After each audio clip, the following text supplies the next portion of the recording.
بسم الله الرحمن الرحيم. هل أتاك حديث الغاشية؟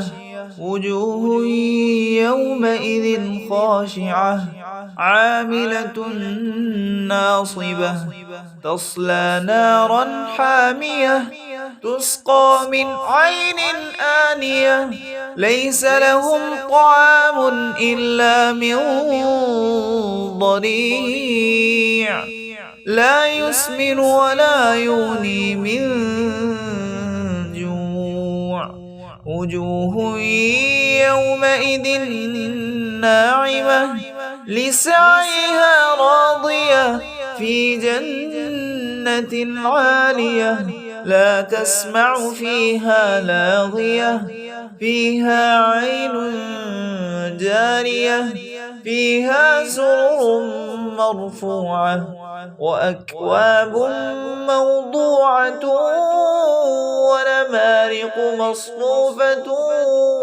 وزرابي مبثوثة أفلا ينظرون إلى الإبل كيف خلقت وإلى السماء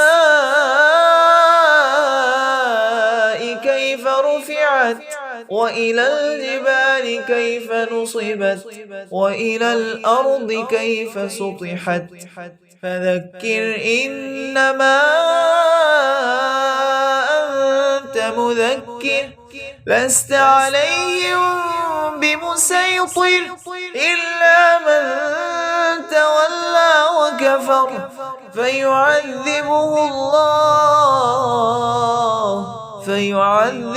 الله العذاب الأكبر إن إلينا إيابهم ثم إن علينا حسابهم.